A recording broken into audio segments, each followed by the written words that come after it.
Good evening India. Welcome to Dharma studies. संकल्प हमारा भविष्य आपका के आज के महत्वपूर्ण एपिसोड में आज आप देखेंगे महत्वपूर्ण क्वेश्चन। तो जैसा कि इसके पहले का एपिसोड आप लोगों ने देख लिया है, एक इसके पहले का एपिसोड आप लोगों ने सूक्ष्म जैविक से देखा है। तो सूक्ष्म जैविक से आपके पार्ट 1 में 30 क्वेश्चन का कलेक्शन दिया गया था, जिसका वीडियो आप लोग देख सकते हैं, प्लेलिस्ट में लाइन से दिया गया है। इसके पहले की वीडियो आप लोग ज़रूर देखिएगा। इसका आपको पीडीएफ भी टेलीग्राम पे मैं प्रोवाइड करवा दूँ, और टेलीग्राम ज्वाइन करने के लिए डिस्क्रिप्शन बॉक्स में आपको लिंक दिया गया है, उसके माध्यम से आप लोग जुड़ सकते हैं।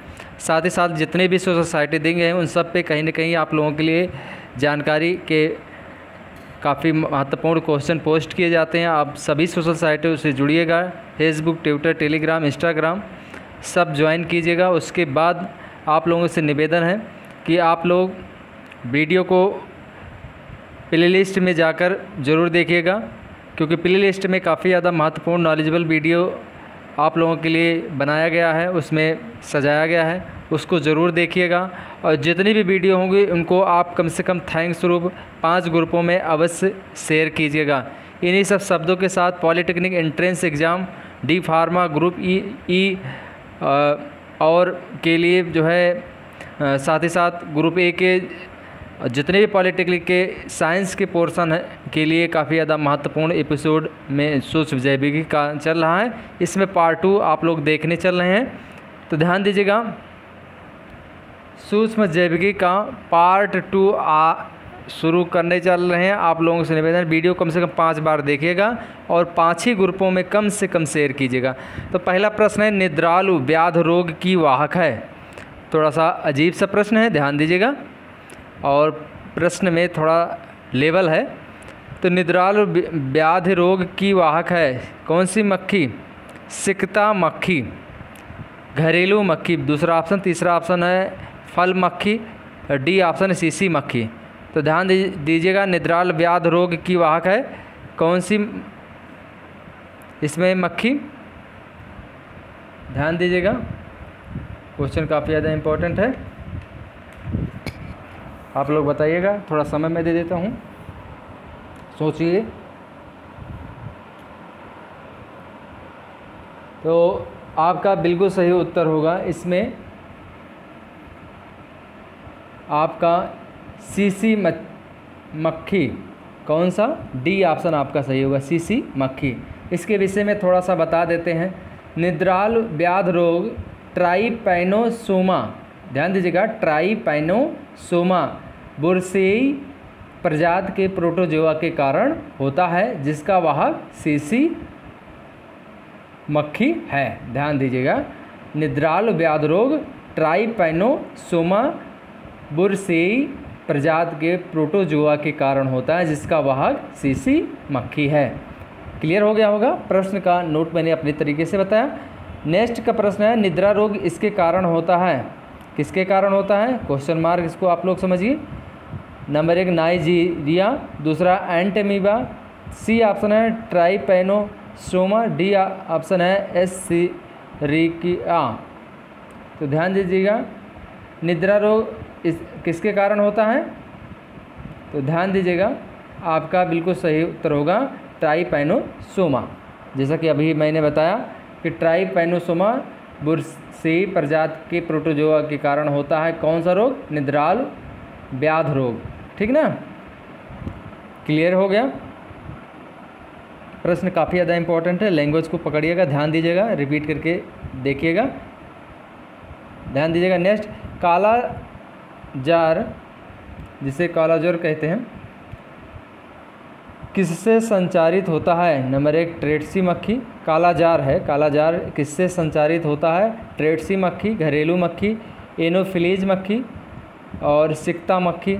तो ध्यान दीजिएगा, आपका बिल्कुल सही उत्तर होगा इसमें डी ऑप्शन, सिकता मक्खी। काला ज्वर नोट है यहाँ पे, काला ज्वर सिकता मक्खी सैंड फ्लाई से संचारित होता है, अर्थात वाहक है। काला ज्वर का सबसे ज़्यादा असर प्लीहा लीवर मेरुरज्जु पर पड़ता है। ध्यान नोट कीजिए इसको, इस प्रश्न को, प्लीहा लीवर और मेरुरज्जु पर पड़ता है। क्या पड़ता है इसका असर काला ज्वर का? काला ज्वार है, बुखार। नेक्स्ट, काला ज्वार का संचारण होता है किसके माध्यम से होता है? प्रश्न को मैं रिवाइज कर दे रहा हूँ ताकि आप लोगों को रट उठे। ये प्रश्न कम से कम 20 बार पूछे गए हैं पॉलिटेक्निक में, 20 बार प्रश्न रिवाइज हुए हैं, ध्यान दीजिएगा। काला ज्वार का संचारण होता है 34, आपका सी ऑप्शन, सिकता मक्खी के काटने से। किस मक्खी के? सिकता मक्खी, जैसा कि मैंने बताया नोट में। नेक्स्ट, दाद की बीमारी निम्नलिखित में से किस प्रकार की होती है? Bacterial, protozoa, virus, fungus. Question number 35 आपका डी ऑप्शन सही होगा, फंगल। दांत की बीमारी निम्नलिखित में किसके कारण होती है? फंगल के कारण होती है। नेक्स्ट नोट आप लोग बताते हैं, ध्यान दीजिएगा। दांत की बीमारी ट्राइकोफाइटान तथा माइक्रोस्पोरम नामक कवक से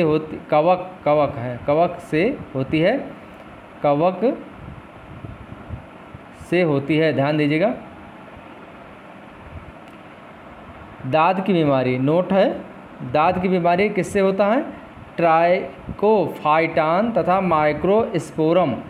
नोट कीजिए, ये प्रश्न नोट कीजिए, ये पूछा जा सकता है। दांत की बीमारी के फंगस का नाम अर्थात कवक का क्या नाम है? तो आप लोग क्या बताएंगे? इसलिए इसको आप लोग नोट कर लीजिए, ध्यान दीजिएगा, नोट कर लिए। दांत की बीमारी ट्राइकोफाइटान तथा माइक्रोस्पोरम नामक कवक से होता है। नेक्स्ट, निम्न में से कौन सा कवकी रोग है? नंबर 1 धवल रोग, दूसरा एक्जिमा, तीसरा सी ऑप्शन है दाद, डी ऑप्शन हाथी पाँव या फील पाँव जिसमें पैर फूल जाता है। तो आपका बिल्कुल सही उत्तर हो क्वेश्चन नंबर 36 का सी ऑप्शन, ध्यान दीजिएगा, दाद कवकी रोग है, इसमें आपका दाद कवकी रोग है। इस बीमारी का जो वाहक कवक होता है ट्राइकोफाइटान माइक्रोस्पोरम। नोट कीजिए, बहुत ज़्यादा इंपॉर्टेंट है, इससे प्रश्न आने तय हैं, मैं कसम खा के कह रहा हूँ, इससे प्रश्न आना तय है। पीडीएफ जिनको प्राप्त करना है, लेवल का प्रश्न उसमें रहेगा, काफ़ी ज़्यादा नॉलेजेबल प्रश्न है। ग्रुप ए, ग्रुप जो है ई के लिए, डी फार्मा के छात्रों के लिए विशेष तौर पर मैं बताना चाहता हूँ 20 रुपीज़ का है, और आप लोग अपना भविष्य बना लीजिए। और कम से कम 20 सेट आप लोगों को प्रोवाइड करवाएंगे, काफ़ी नॉलेजेबल इसमें सेट रहेंगे, मोस्ट इम्पॉर्टेंट सेट रहेंगे।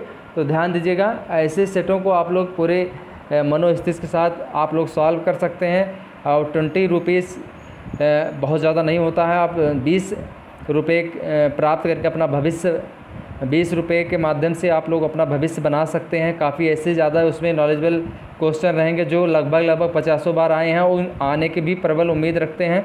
तो ध्यान दीजिएगा, ये काफ़ी ज़्यादा इम्पोर्टेंट है और आप लोगों को मैं जानकारी के लिए मैंने बताया। साथ ही साथ डी फार्मा के बारे में कोई भी जानकारी के लिए आप लोग व्हाट्सअप या टेलीग्राम जितनी सोशल साइटें देंगे हैं डिस्क्रिप्शन बॉक्स में, उनके माध्यम से पूछ सकते हैं। कोई जानकारी आपको चाहिए तो आप लोग पूछ सकते हैं। आप लोग पहले मैसेज करके ही पूछिएगा, क्योंकि कॉलिंग सबकी संभव नहीं होती है।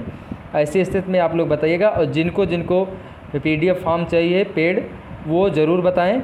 और पेड पीडीएफ हिंदी और इंग्लिश दोनों में रहेगा, सभी लोगों को मैं बताना चाहता हूं। आप लोग वीडियो को देखने के बाद आप लोग कमेंट बॉक्स में मांग कर सकते हैं। नेक्स्ट के क्वेश्चन की ओर अब आगे बढ़ते हैं, ध्यान दीजिएगा। निम्नलिखित में से कौन सा पशु रुधिराहारी है? नंबर 1 फल मक्खी, दूसरा घरेलू मक्खी, सी ऑप्शन मच्छर, डी ऑप्शन घोंघो। ध्यान दीजिएगा, तो प्रश्न आपका ए ऑप्शन फल मक्खी, दूसरा घरेलू मक्खी, सी ऑप्शन है मच्छर, डी ऑप्शन घोंघो। तो ध्यान दीजिएगा, आपका क्वेश्चन नंबर 37 सी ऑप्शन आपका सही होगा, मच्छर।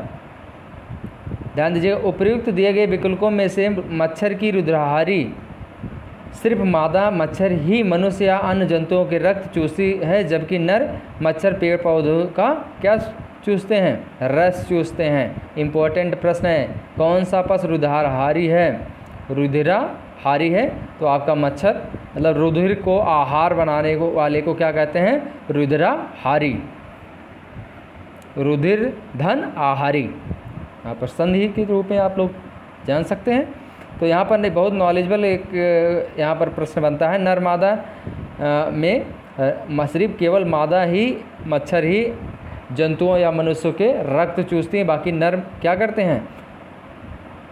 फूलों से, पत्तियों से, पेड़ों के जो है उसमें गूदों से वो रस बना के चूस लेते हैं, उनका जीवन यापन हो जाता है। नेक्स्ट, निम्नलिखित में से कौन सा दर्द का निवारण करता है? इसमें से नंबर 1 प्रतिजैविक, दूसरा एनाल्जेसिक, सी ऑप्शन है एंटीपायरेटिक, डी ऑप्शन है डिसइंफेक्टेंट। इम्पोर्टेंट है, ध्यान दीजिएगा। क्वेश्चन नंबर 38, तो आपका इसमें बी ऑप्शन सही है, एनाल्जेसिक। एनाल्जेसिक, इसके विषय में हम आपको बता देते हैं। एनाल्जेसिक दर्द निवारक के रूप में प्रयोग किया जाता है, जैसे इबुप्रोफेन, एस्प्रिन आदि। ये किस लिए प्रयोग किए जाते हैं? दर्द निवारक के लिए। और इसको अब मैं बता देता हूँ एक बार रिवाइज करके। इबुप्रोफेन, एस्प्रिन, ये सब क्या है? दर्द निवारक है। एंटीबायोटिक, प्रतिजैविक, एंटीपायरेटिक, ज्वरनाशक तथा किसके काम आता है? डिसइंफेक्टेंट, इन्फेक्टिव एजेंट को नष्ट करने के लिए उपयोग किया जाता है। किसका? एंटीबायोटिक, प्रतिजैविक, एंटीपायरेटिक, ज्वरनाशक का। ठीक है ना? नोट जैसा कि मैंने बताया है यहाँ पर आप लोग देख सकते हैं, नोट भी मैंने लिखा है। एनजेसिक दर्द निवारक के रूप में प्रयोग किया जाता है, जैसे इबुप्रोफेन, एस्प्रिन आदि।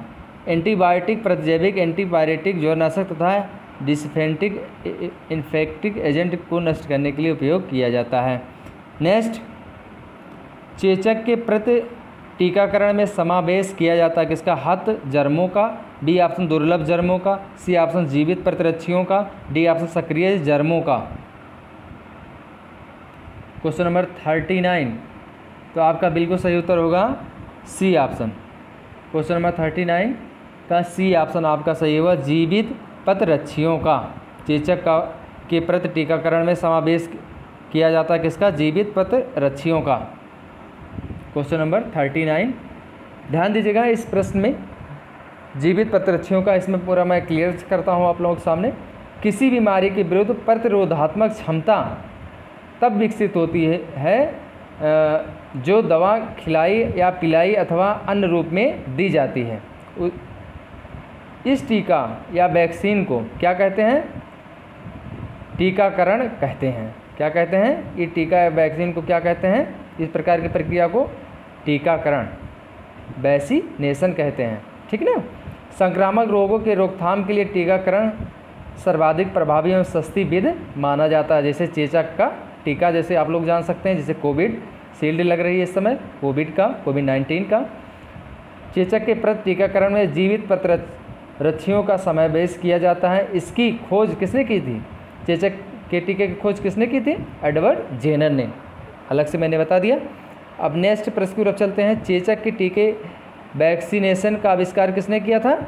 Edward Jenner. प्रश्न आ गया, देख लीजिए, यहाँ प्रश्न पूछा गया, एडवर्ड जेनर, कई बार पूछा है। नोट है इस प्रश्न का, चेचक एक विषाणुजनित रोग है, इसके टीके वैक्सीनेशन का आविष्कार एडवर्ड जेनर ने किया था। चेचक बैरिओला नामक विषाणु से होता है। नोट कीजिए, बैरिओला यहाँ पर नोट कीजिए सभी लोग, विषाणु से होता है। चेचक किस विषाणु से होता है? बैरिओला। नोट कीजिए। काफ़ी ज़्यादा नॉलेज वाली वीडियो है, आप लोग शेयर कीजिएगा, आपका ही थैंक यू होगा। आप लोग शेयर करेंगे, जितने वीडियो ज़्यादा देखी जाएगी उतने मैं अच्छे कंटेंट आप लोगों के सम्मुख में प्रस्तुत करूँगा। ध्यान दीजिएगा, चेचक होने का क्या कारण है? कौन सा वायरस होता है इसका जो है वाहक, जिसकी वजह से चेचक हो जाता है? नंबर 1 रूबीओला वायरस, दूसरा variola virus, C option varicella, D option है मिक्सो वायरस। तो ध्यान दीजिए क्वेश्चन नंबर 41 आपका B option variola virus. Variola virus के कारण क्या होता है? चेचक हो जाता है। नोट कीजिए, जैसा मैंने अभी बताया, चेचक एक विषाणु जनित रोग है, ये भी नोट कीजिए। चेचक कैसा रोग है? विषाणु जनित रोग है। इसके टीके या वैक्सीनेशन का आविष्कार एडवर्ड जेनर ने किया था। फिर मैं रिवाइज करके बता रहा हूँ, चेचक बैरिओला नामक विषाणु से होता है। किस विषाणु से होता है? रट लीजिए नहीं तो फाइन लगेगा आप लोगों के ऊपर। आप लोग इतना मेहनत से मैं वीडियो बनाता हूँ, आप लोग शेयर ना करते ना कमेंट करते हैं। सबसे बड़ी बात यही है, मुझे शर्म आती है कभी कभी कि मैं बना रहा हूँ आप लोगों के लिए, आप लोगों को शर्म इतना भी नहीं, ध्यान नहीं देते हैं कि मतलब मैं कमेंट कर दूँ सर के लिए, कम से कम इतना थोड़ा सा मेहरबानी के लिए आप लोग जो है किसी प्रकार का जो है बुरा मत मानिएगा हमारी बातों को। आप लोग पूरे तरीके से उसे सिरोधार करके गुरु दक्षिणा के रूप में आप लोग शेयर ज़रूर कीजिएगा, कम से कम 5 ग्रुप में सभी सोशल साइटों से जुड़ने का प्रयास कीजिएगा जितनी भी दी गई हैं। आप लोगों का कंटेंट इससे भी बेहतर मैं आने वाले समय में देने वाला हूँ 1-2 दिन में, तो इसलिए आप लोग बने रहिए धर्म स्टडी परिवार के साथ। ध्यान दीजिएगा, PDF फॉर्म भी प्राप्त कर सकते हैं आप लोग लिंक के माध्यम से, डिस्क्रिप्शन बॉक्स में जाकर टेलीग्राम जरूर ज्वाइन कीजिएगा। नेक्स्ट, छोटी माता जिसे चिकन पॉक्स कहते हैं पैदा की जाती हैं DNA विषाणु द्वारा, वेरियोला विषाणु द्वारा, स्ट्रेप्टोकोकस द्वारा, और डी ऑप्शन है विब्रियो कोलेरी द्वारा। ध्यान दीजिएगा, छोटी माता रोग। क्वेश्चन नंबर 41 छोटी माता रोग के विषय में इसमें आप लोगों के सामने मैं बस प्रस्तुत कर रहा हूँ, ध्यान दीजिएगा। तो प्रश्न यहाँ पर आपका बिल्कुल सही उत्तर होगा इसमें डी ऑप्शन, छोटी माता चिकन पॉक्स जिसे कहते हैं, किसके द्वारा होता है चिकन पॉक्स? छोटी माता जिसे कहते हैं चिकन पॉक्स पैदा की जाते हैं किसके द्वारा? वेरियोला विषाणु द्वारा। वैसी चेचक उसी का नाम है। ये कभी आप लोग कन्फ्यूजन में मत होइएगा, ये बहुत ज़्यादा नॉलेजेबल हैं। छोटी माता जिसे कहते हैं, कभी कभी इसका नाम चिकन पॉक्स होता है, छोटी माता होता है, ये सब एक ही नाम है, चेचक सब एक ही समझिए। चिकन पॉक्स वेरियोला विषाणु के द्वारा होता है। यह रोग भी चेचक की तरह संक्रामक होता है, एक प्रकार से जानिए उसी का एक भाई है, चेचक का एक भाई है क्या? चिकन पॉक्स, छोटी माता, ठीक ना, जो रोगी के श्वास या छींकों से प्रसारित होता है। इसमें शरीर में क्या होता है? बुखार तथा पित्तकाएँ निकल आती हैं, पित्त जो है वो निकल आती हैं शरीर पर, पित्तकाएँ मतलब जो चकत्ते पड़ जाते हैं, ठीक है ना। तो क्लियर हुआ, चेचक और छोटी माता या चिकन पॉक्स ये सब क्या हैं? एक दूसरे के भाई हैं। ये वेरियोला विषाणु के द्वारा होता है, तो ध्यान दीजिएगा, जिससे कि यहाँ नोट में यहाँ दिया गया, चिकन पॉक्स वेरियोला विषाणु से प्रसारित होता है या चेचक रोग की तरह क्या होता है? संक्रामक होता है, जो रोगी के श्वास या छींके से प्रसारित होता है। अर्थात ये एक वायरस जनित रोग है। ये विषाणु ध्यान दीजिएगा, ये रोगी के खांसने छींकने से भी हो जाता है, इससे दूरी बनाई जाती है, साफ़ सफाई ज़्यादा की जाती है। नेक्स्ट, लाकजा निम्नलिखित में से किस रोग की अंतिम अवस्था है? रोहिणी, निमोनिया, सिफिलिस, टिटनेस। लाकजा, देखिए कितना बढ़िया क्वेश्चन है।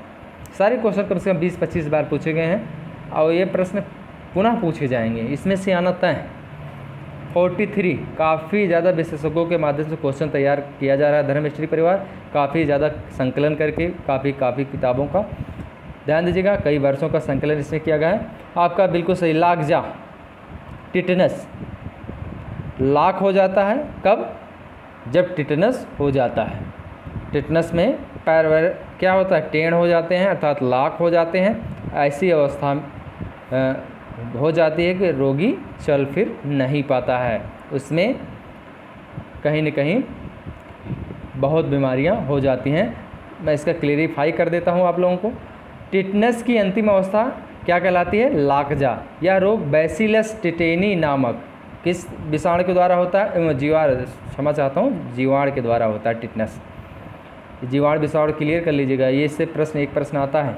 यह रोग बैसिलस टिटेनी नामक जीवाणु द्वारा फैलता है, जो अधिकांशतः जंग लगे लोहे पर घोड़े की लीद या मल में पाया जाता है। ज़्यादा जंग लगे लोहे पर या घोड़े की लीद या मल में पाया जाता है। कौन? टिटेनी नामक, बैसिलस टिटेनी नामक जीवाणु कहाँ पाया जाता है? अधिकांशतः लोहे की लीद समझ रहे होंगे आप लोग, या मल में या लोहे पर जंग, इन सब पे ये विषाणु पाया जाता है। कौन सा? Bacillus tetani.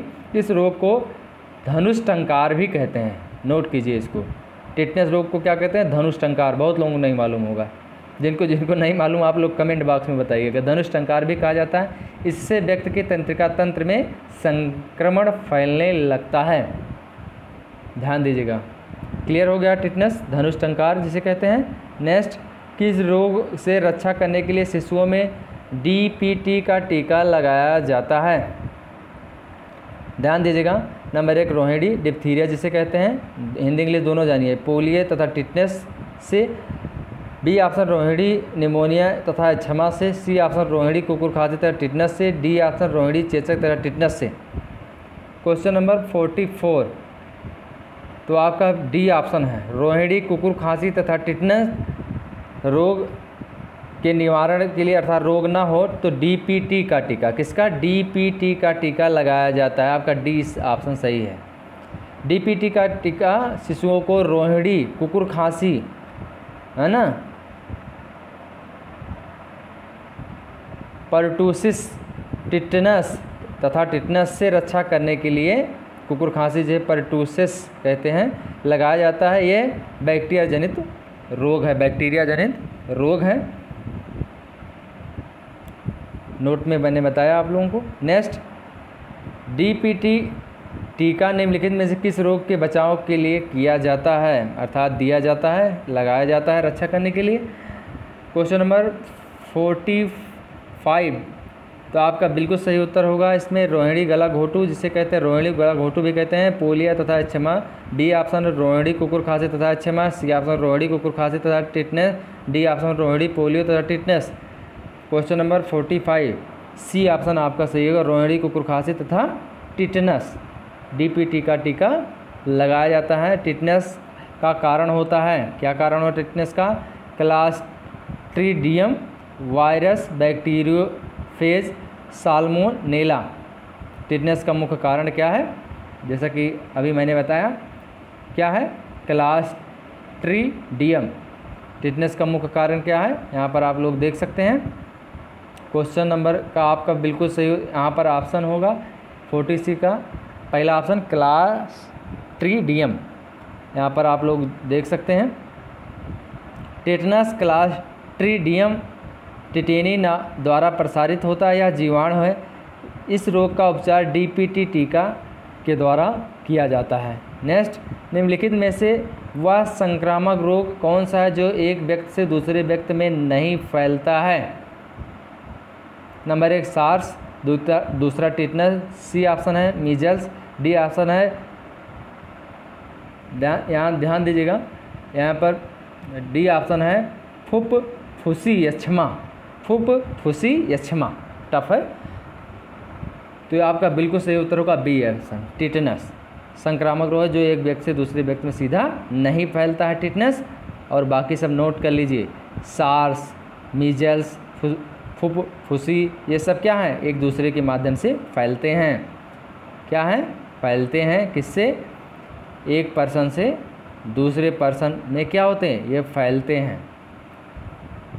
टिटनेस एक जीवाणु जनित रोग है, विषाणु जीवाणु, ये सब नोट कर लीजिएगा इसको क्लियर करके। इससे एक प्रश्न आता है, हर साल आता है। टिटनेस एक जीवाणु जनित रोग जो एक व्यक्ति से दूसरे व्यक्ति में सीधा नहीं फैलता है। नेक्स्ट, रोहिणी जिसे गला घोटू कहते हैं, रोहिणी और इन्फ्लुएंजा के होने का क्या कारण है? ध्यान दीजिएगा। नंबर 1 कर्मशः विषाणु और जीवाणु। बी ऑप्शन कर्मशः जीवाणु और विषाणु। सी ऑप्शन जीवाणु। डी ऑप्शन जल प्रदूषण। ध्यान दीजिएगा 48 आपका बिल्कुल सही उत्तर होगा बी, कर्मशः जीवाणु और विषाणु। ध्यान दीजिएगा, रोहिणी या गला घोटू या डिप्थीरिया सब नाम एक ही हैं, ध्यान दीजिएगा, इसको नोट कर लीजिएगा। रोहिणी, गला घोटू, डिप्थीरिया जीवाणु द्वारा फैलता है। किसके द्वारा? जीवाणु द्वारा। ये भी नोट कीजिए। या गले की एक बीमारी, कहाँ की गले की, इसको नोट कीजिए। इसकी बीमारी है, जबकि इन्फ्लुएंजा क्या है? वायरस है, विषाणु। ठीक, नोट कर लीजिए। नेक्स्ट, एंटेरोबियसता पैदा की जाती है। नंबर 1 अंकुर क्रीम द्वारा। बी ऑप्शन सुत्राव क्रीम द्वारा। सी ऑप्शन पिन क्रीम द्वारा। डी ऑप्शन गोल क्रीम द्वारा। तो ध्यान दीजिए 49 का सी ऑप्शन आपका बिल्कुल सही होगा, पिन क्रीम के द्वारा।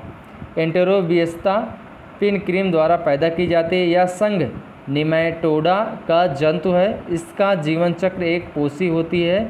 इसके लार्वा को रैबिड फार्म लार्वा कहते हैं। क्या कहते हैं? रैबिड फार्म लार्वा कहते हैं। नेक्स्ट, गलसूआ जैसे मम्पस एक वायरल रोग है जो सूजन पैदा करता है। किस ग्रंथ में? नंबर 1 कर्णपूर्ण पैरियाटिड ग्रंथ में। अघोजीवा, ध्यान दीजिएगा काफ़ी ज़्यादा इम्पोर्टेंट है। अधोजीवा ग्रंथ में, कहाँ? अधो, धा है, ध्यान दीजिएगा कहाँ पे, ध्यान दीजिएगा अधो, यहाँ पर धा है। अधोजीवा ग्रंथ में। सबलिंगल ग्रंथ में, ध्यान दीजिएगा। नेक्स्ट का है अधोजंभ, अधो धा है, अधोजंभ सब मैग्जिलरी ग्रंथ में। और डी ऑप्शन है अवाच, जिसे इंफ्रा ऑर्बिटल ग्रंथ भी कहते हैं। किस में फैलता है? तो आपका बिल्कुल सही उत्तर होगा ए, कर्णपूर्ण पैरियाटिड ग्रंथ में। ए ऑप्शन आपका सही है। नेक्स्ट, निम्नलिखित में से किस एक प्राणी को किसान मित्र कहा जाता है? ध्यान दीजिएगा, किस एक प्राणी को किसान मित्र कहा जाता है? काफ़ी ज़्यादा इम्पोर्टेंट प्रश्न है। निम्नलिखित में से किस एक प्राणी को किसान मित्र कहा जाता है? नंबर 1 चींटी, केंचुआ, मधुमक्खी, तितली। आपका बिल्कुल सही उत्तर होगा यहाँ पर केंचुआ, किसानों का मित्र, क्योंकि मिट्टी को क्या करता है? चाल देता है, नीचे की मिट्टी ऊपर करता है, उपजाऊ बना देता है। केंचुआ किसान का मित्र कहा जाता है क्योंकि यह मृदा का क्या है? ध्यान दीजिएगा, केंचुआ किसान का मित्र कहा जाता है क्योंकि यह मृदा का वायवीय है तथा चालन करके मृदा को उपजाऊ तथा पौधों के उपयोग के लिए अनुकूल बनाने में क्या होता है? सहायक होता है। केंचुआ किस प्रजाति का प्राणी है? केंचुआ एनिलिडा फाइलम का एक, एनिलिडा नोट कीजिए, एनिलिडा फाइलम का एक प्राणी है।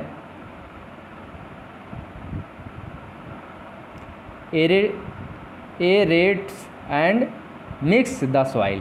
केंचुआ वायवीय जिसे तथा चालन प्रक्रिया कौन करता है? केंचुआ करता है, इसीलिए किसान का मित्र कहा जाता है। नेक्स्ट, टाइफाइड पैदा किया जाता है स्यूडोमोनास स्पी द्वारा।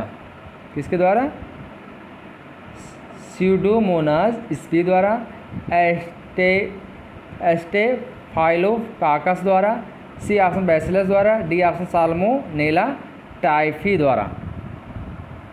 ध्यान दीजिएगा, इम्पोर्टेंट है। क्वेश्चन नंबर 52, डी ऑप्शन आपका सही होगा, साल्मोनेला टाइफी द्वारा। साल्मोनेला टाइफी बैक्टीरिया द्वारा टाइफाइड रोग उत्पन्न होता है या जीवाणु छोटी आंत में रहता है या मल तथा मक्खियों के द्वारा फैलता है। इसमें रोगी को सिरदर्द तथा तेज बुखार रहता है। नेक्स्ट, टाइफाइड बुखार किसके द्वारा होता है? नंबर 1 टाइफाइड बुखार किसके द्वारा होता है? जीवाणु द्वारा। नंबर 2 विषाणु द्वारा, सी ऑप्शन प्रोटोजोआ द्वारा, डी द्वारा किसके द्वारा? कवक के द्वारा। आपका बिल्कुल सही 53 का आपका बिल्कुल सही उत्तर होगा ए, जीवाणु के द्वारा। नेक्स्ट, निम्नलिखित में से कौन सा रोग रक्ताधान द्वारा नहीं फैलता है? Number 1 hepatitis, B option typhoid, C option HIV, D option malaria. जाहिर सी प्रश्न काफ़ी ज़्यादा आसान सा प्रश्न है 54 आपका, इसमें आपका बिल्कुल सही उत्तर होगा टाइफाइड। टाइफाइड रक्ताधान द्वारा अर्थात रक्त के आदान प्रदान के द्वारा नहीं फैलता। रक्तधान द्वारा फैलने वाली बीमारी HIV है, हेपेटाइटिस है, मलेरिया है, सिफिलिस भी इसी के अंतर्गत आती है। ये सब क्या है? रक्ताधान अर्थात रक्त का आदान प्रदान होने पर ये सब बीमारियां हो जाती हैं, जैसा कि आप लोगों को नोट में मैंने यहाँ पर बताया है, देख सकते हैं आप लोग यहाँ पर नोट के माध्यम से मैंने यहाँ पर आप लोगों को बताया है। नेक्स्ट, पीलिया रोग किसके संक्रामक से होता है? मस्तिष्क के, यकृत के, गुर्दा का, प्लीहा के। क्वेश्चन नंबर 55 आपका बी ऑप्शन का सही होगा यकृत। पीलिया वायरस जनित रोग है। पीलिया रोग में रुधिर में पित्तरंजक क्या होता है? ध्यान दीजिएगा, आपको नोट इंपॉर्टेंट है, आप लोग देख लीजिए नोट, काफ़ी ज़्यादा नॉलेजेबल नोट है। पीलिया वायरस जनित कैसा? पीलिया वायरस जनित यकृत का रोग है। पीलिया रोग में रुधिर में पित्तरंजक बिलिरुबिन की मात्रा बढ़ जाने में क्या होती है? बढ़ जाने से श्लेष्मिक झिल्ली तथा त्वचा का रंग क्या होता है? पीला पड़ जाता है।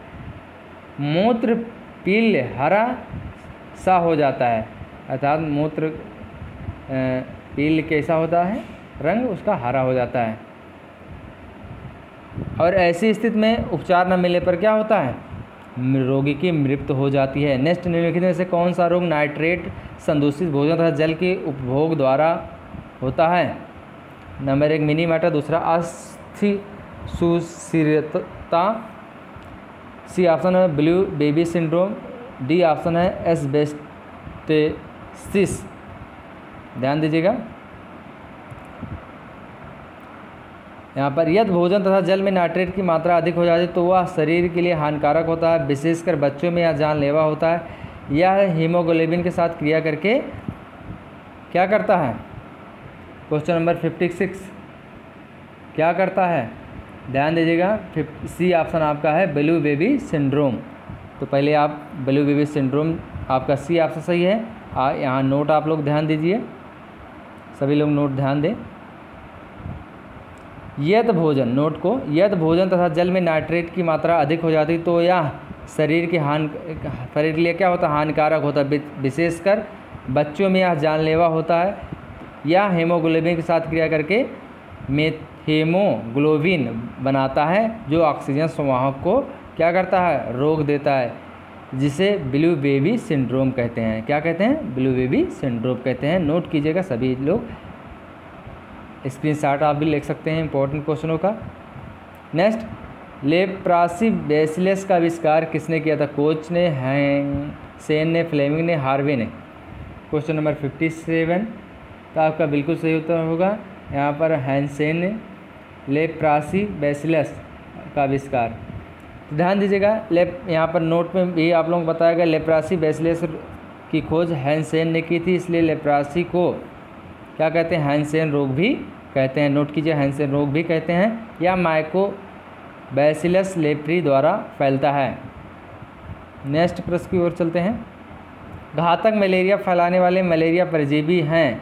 नंबर 1 प्लाज्मोडियम मलेरियाई होते हैं, बी ऑप्शन है प्लाज्मोडियम फैल्सीपेरम होते हैं, सी ऑप्शन है प्लाज्मोडियम वाइवैक्स होते हैं, डी ऑप्शन प्लाज्मोडियम ओवेल होते हैं।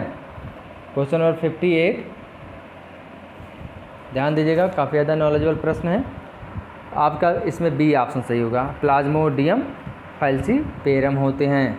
प्लाज्मोडियम फैल्सीपेरम होते हैं, आपका बी ऑप्शन सही होगा। नेक्स्ट, निम्नलिखित में से कौन सा मलेरिया पैदा करता है? नंबर 1 कीट, दूसरा bacteria, C option protozoa, D option virus.